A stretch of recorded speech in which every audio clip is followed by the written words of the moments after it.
Now for the keynote speaker, man of the hour. He's done a lot, y'all, so bear with me. A lot of great things. Serving as the president of media sales at BET Networks for over 33 years, Louis Carr is the only African American to head up national sales for a major cable company. During his tenure with the company, Carr has transformed some of the biggest brands in the United States. Carr is an undeniable proponent of Black advancement. He founded the Louis Carr Internship Foundation 16 years ago, dedicating his efforts to improving diversity in corporate America through paid internships. Since its inception, there have been 167 paid interns, all students of color, and 43 of whom have garnered full-time employment opportunities. There we go.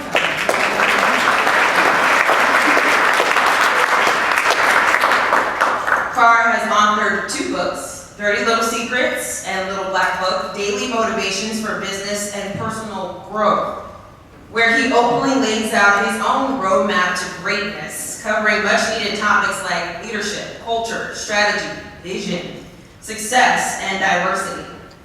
Moreover, Carr understands that to whom much is given, much is required, and altruistically gives his time and resources to impact meaningful change in the lives of others. He has been the recipient of numerous awards and accolades, honoring his work centered on diversity from both personal and professional standpoint. Stimulated by the success of his book, in October 2017, Louis launched the first annual DLS Men Only Edition Conference, which included 20 world-renowned influential speakers, 300 attendees, and 100 inner-city youth.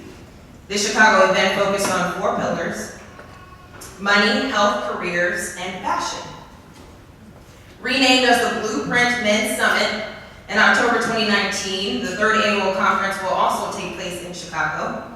Carr has also served on several boards, including Ad Council, International Radio and Television Society, American Advertising Federation, Boys Hope, Girls Hope. Currently, he serves on the United States Track and Field Foundation Board, and sitting next to him for maybe an hour or so, he's an amazing human and very inspirational. So give it up for y'all. I'm really excited to hear what he has to say. Your keynote speaker, Louis Carr.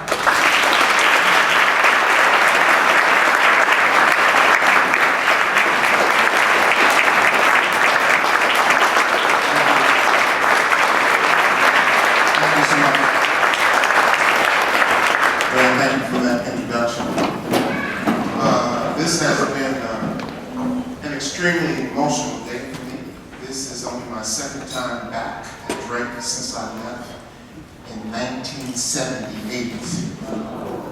So to come back and see the progress that has been made here at Drake and in Des Moines has just been amazing. I went over to the stadium today and I walked through that tunnel that says, "Through this tunnel passes the greatest athletes in the world," and took a picture on the track, and I'll probably post it on Instagram later on today.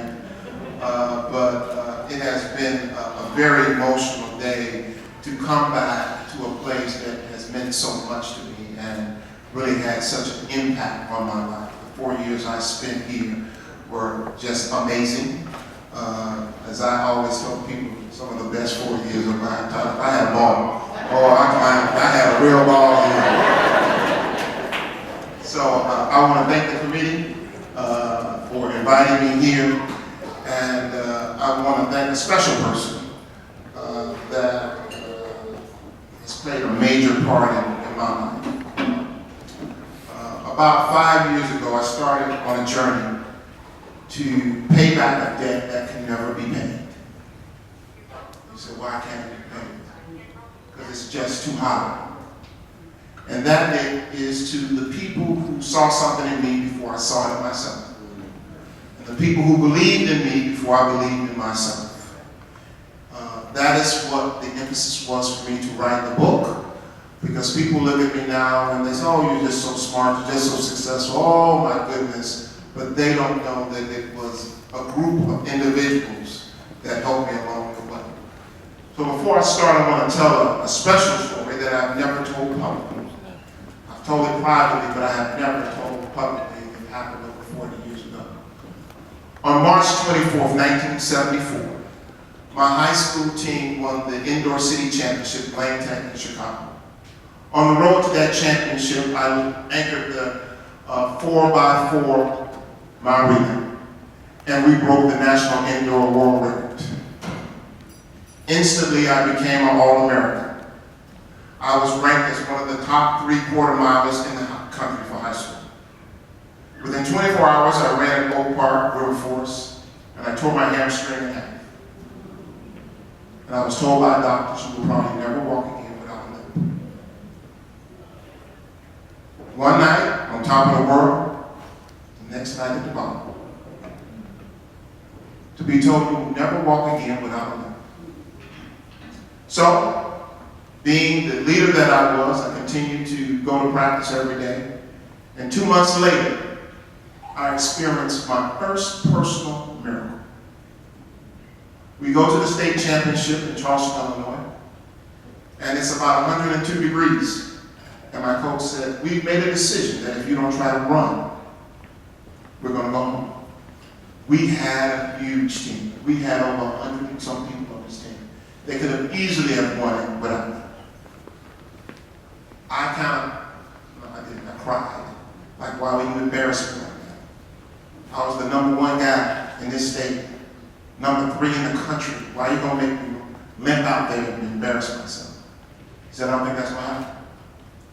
Make a long story short, I led a 4x1 and a 4x2 to a state champion when we won the state championship in 1974.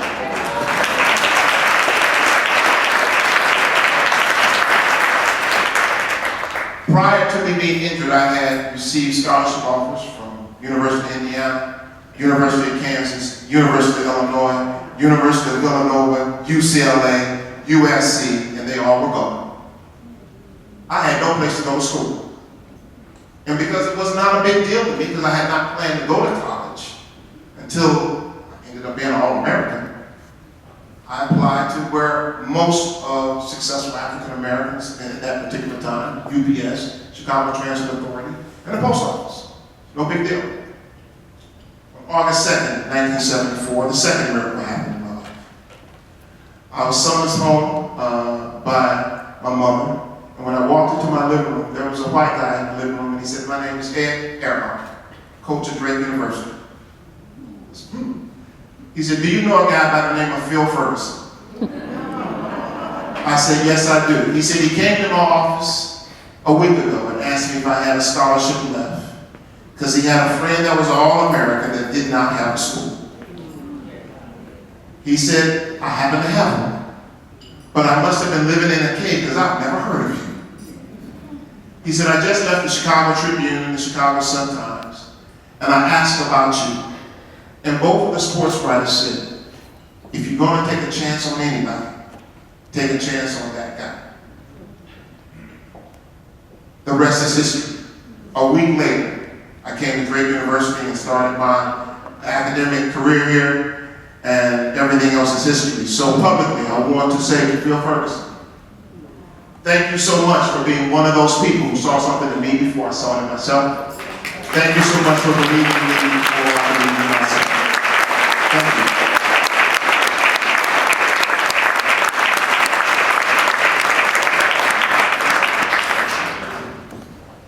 Now, let's move on to the subject of the night, Juneteenth.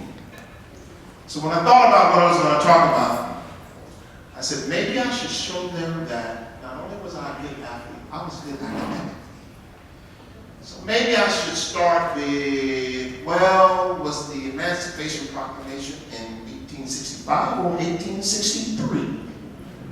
Why did Abraham Lincoln wait a year and a half or more before he really announced the proclamation? Why did General Granier go into Texas and talk about that the slaves were free? What was the importance of all of that at that particular time? I wanted to show you maybe some history, that I did some work. Or maybe I should talk about the similarities between Des Moines, Iowa and Chicago, Illinois. And some of the ills of our community. Maybe I should talk about that. So I am counseled by Gen Zers because, you know, as you see this gray on the side, I really think I'm about 25 years old, so I hang out with young kids all the time.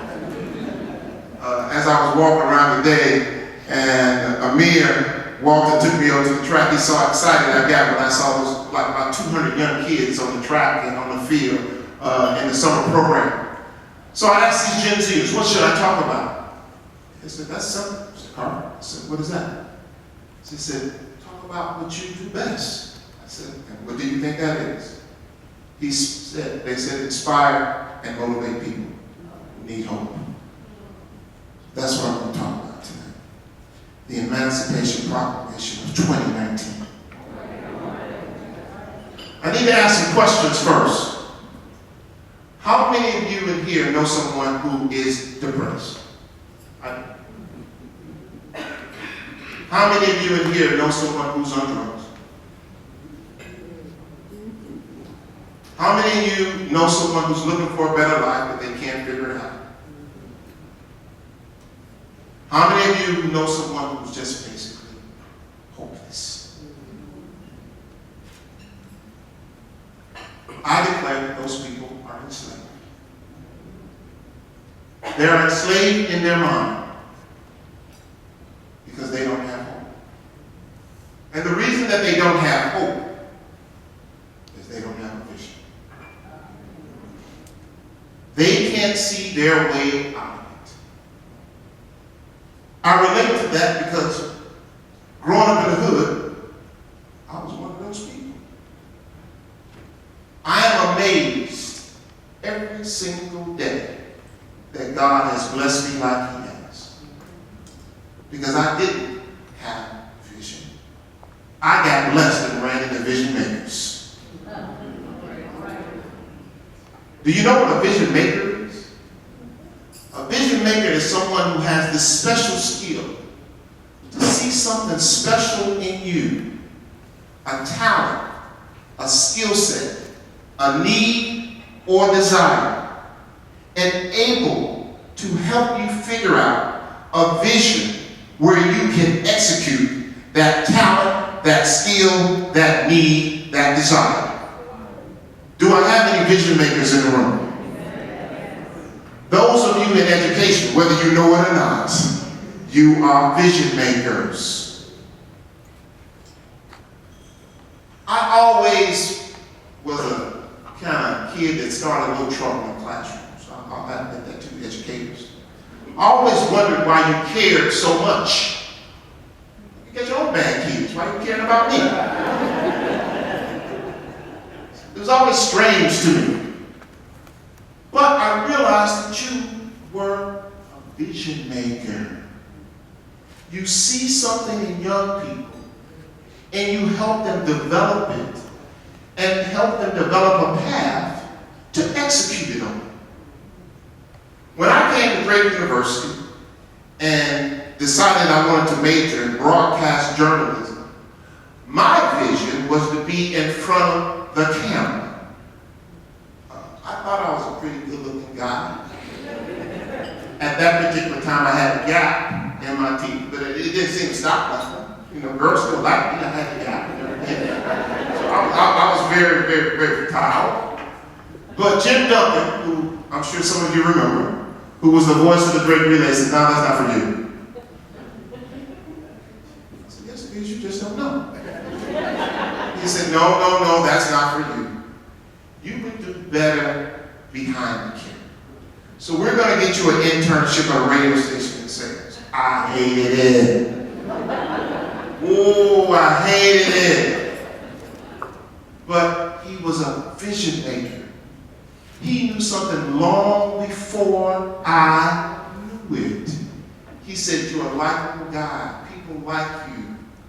You'll be able to have influence. You'll be able to have impact. I didn't want to do that. Not at all. My vision was not the right vision. And that's clear today. He was able to see something in me that I wasn't able to see in myself. But vision is not just the main thing. It's just one of the things that you need. I ask this question all the time to people. Which comes first, vision or desire? Most people say desire. Then I ask the question, desire to do what? Most people are stuck. Because the desire is like gas that you put in a car. It is the thing that fuels the engine towards the goal or towards the vision. So the vision comes first. And if the vision is big enough, strong enough, it will create desire. Because think about life. Life is going to do what life is going to do, right? I always use this example. You've got great desire. A loved one dies. That desire's gone. It's gone. You're in a world. You're thinking you're in a dream. I can say that because I've lost a lot. My mother died at 55, my father died at 59. Without a vision, I would have been done. Because my desire was gone. Desire went down, vision was still there. It was still there. All I needed was gas. Just like your car, all it needs is gas to be able to head towards the destination. I want to tell a story that Pastor Johnson, you probably hear, because they tell it in the church all the time. Yes, sir. There's a story of 3 men in the cave, 3 blind men. They had never seen light. They'd never seen the sun, the moon, waters, flowers, trees, mountains, nothing. All they had seen is darkness their whole life. Then one day by accident, one of them stumbles out of the cave. And for the first time, they see the sun. He sees the sun. He sees trees. He sees waters. He sees birds. He sees flowers. And he realized, maybe I'm not blind. I was just in a dark cave. He runs back into the cave to tell the other 2, come, I don't think you're blind. I just saw the sun. I saw the water. I saw mountains. Come, come. You have to see it. And the other 2 men said, no, I'm satisfied. I'm good. Light is for you. This darkness is okay with me. How many people do you know who are not blind and just living in darkness? Whether they be in our families, in our neighborhoods, on our blocks, or our jobs. They walk around every day. They're satisfied. They're satisfied. We cannot be satisfied with our conditions. And none of us can be free if our neighbors are free, if our families are free. I get asked at this stage of the game, what motivates me to get up every single day? I've had a lot of success. It's because I reinvent my vision over and over again. And I'm going to say to you what I said to them, you have to have a vision that's bigger than you and your family. Because if you just have the success for you and your family, who cares? But you and your family. To be honest, who cares? You want a vision that's big enough to impact others. Someone asked me the other night at a dinner, what's my definition of success? Whatever you're doing, at whatever level, that it's at a rate that it impacts someone that you don't know. That's success to me. That you've had so much success that it extends beyond what you ever dreamed of. I think our goals, our vision are sometimes just too small. Not that we don't have the capabilities, it's just too small. So I'm challenging you tonight to have bigger dreams, bigger visions that include someone else besides the people that you know. Some of the greatest joy I get is that when I bring summer interns in, we get them from all over the country. Some of them have never been out of the South, a small town in the South. And they come in and say, "You changed my life just by allowing me to be here." Gives me great joy. We were talking here at the table, and I'm not going to say it, I'll let you tell them later. She's getting ready to embark on a very special journey. And I said, make sure that it impacts somebody besides yourself. Make sure that it's big enough that it's going to influence others, and I think it is.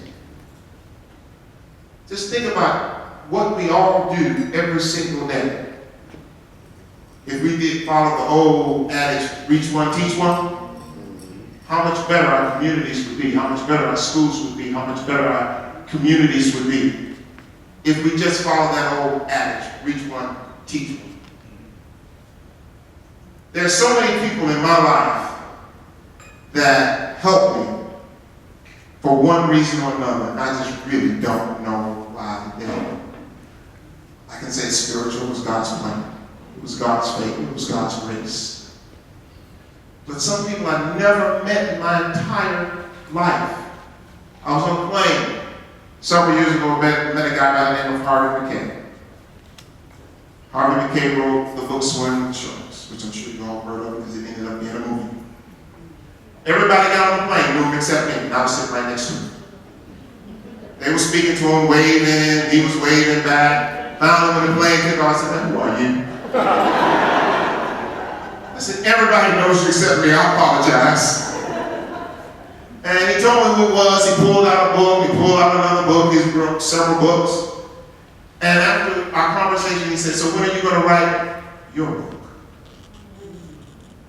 I said, "I don't write a book."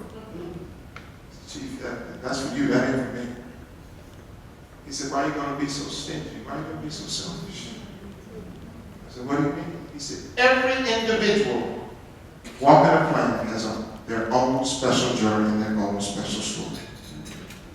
And because of its ups and downs and turns, right and left, it can impact somebody's life. Because even though we have our own journey, there are things that we have similar that we share. Problems. Problems. Teachers share problems. Parents share problems. Professors share problems. Community activists share problems. Politicians share problems. We all have issues that we can kind of learn from one another. We all talk about the people who went before us and how they paved the road and the path. In every aspect of our life, we can name somebody who's done that for us. We may have known them personally, and some of us we may have just read about them. So tonight, I want to leave you with something special. Its vision, its desire, and finally its motivation. We've got to have the motivation. What is the motivation? The motivation is the stimulus for us to do better. Who wants to stay the same? I hope nobody in this room. When I hear people say, "Oh, I'm tired, I'm going to stop," that's bad news. Life is like this. You're only going forward or you're only going backwards. You're only going forward or you're only going backwards. So let me help somebody. If you're tired of doing something for yourself, do something for somebody else. If you have no other goals and objectives and vision for yourself, help somebody else. So on this occasion, where some people call it Freedom Day, I say free your minds of negativity, of can't do, I'm too incapable, I'm too old, I need to slow down. Get rid of that. Free your mind, because even when they were slaves back in the 1800s, long before they were set free, they wanted to be free. So they weren't thinking like some of us and some of our communities that, we're just going to ride this out.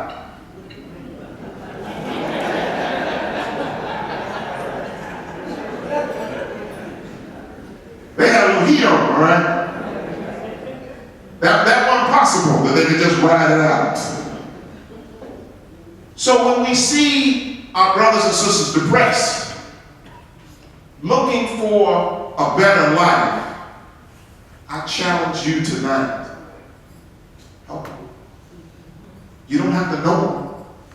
Because the people who helped me, a lot of them didn't know me. I have a mentor right now. I met him at an art show that my wife was having. He was asking me about a piece of art. We got to talking. And he finally said, take my card. I looked at the card. It said, Chairman, CEO of Banquet Insurance Company. First of all, I was shocked because I didn't know that the brother was the chairman and CEO of Banquet Insurance Company. And when I turned it on the back, it was a phone number. I said, oops, he gave me the wrong card, but I'm going to keep it. A month later, I'm in my office and I get a call. My assistant says, there's a guy on the phone who says his name is Ron Williams. He's the chairman and the CEO of that insurance company. I said, okay, give it to me. He said, Louis, you must have lost my card because I haven't heard from you. I was embarrassed, right? I'm like, wow, okay, now you gave me the card. He said, I had my cell number on the back. So that anytime you needed to reach me, you could. So I went on, like, I've been busy, I had budgets, I've been traveling. He said, you're lying.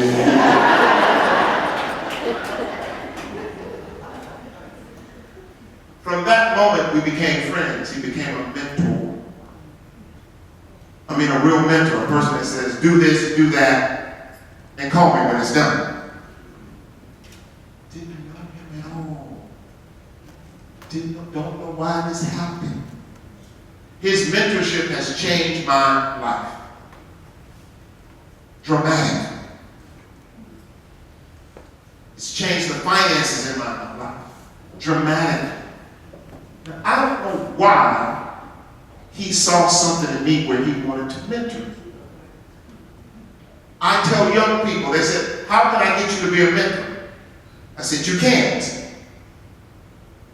Mentors choose mentees. Mentees don't choose mentors.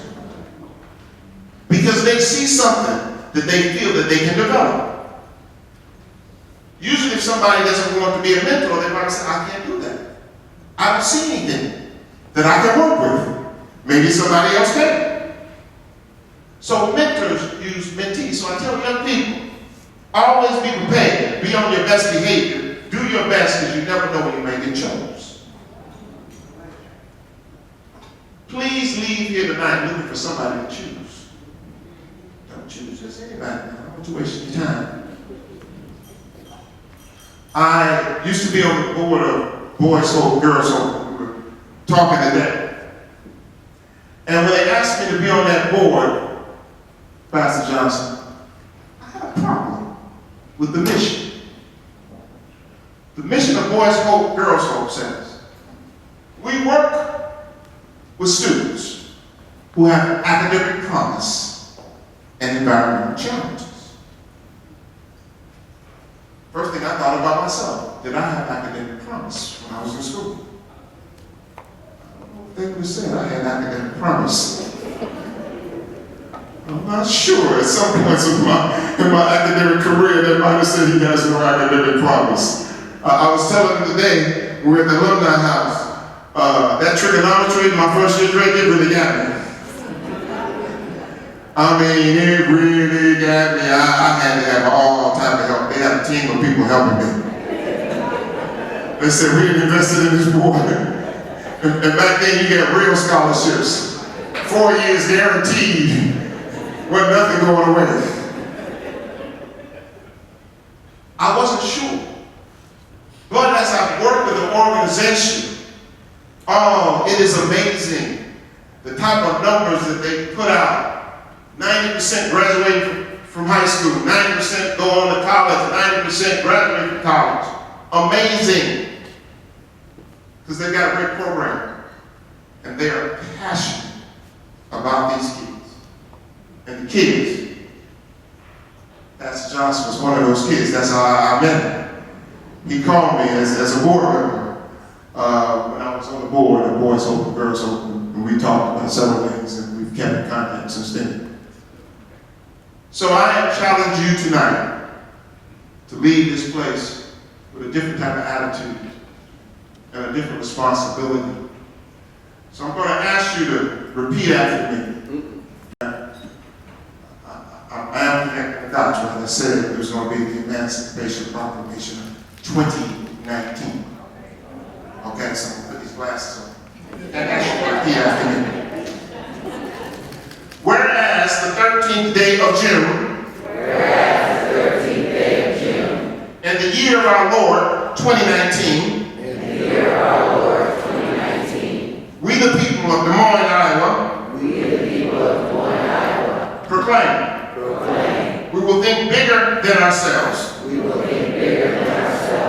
And work to free those who are slaves of their own mind. And circumstances. By giving them vision. Desire.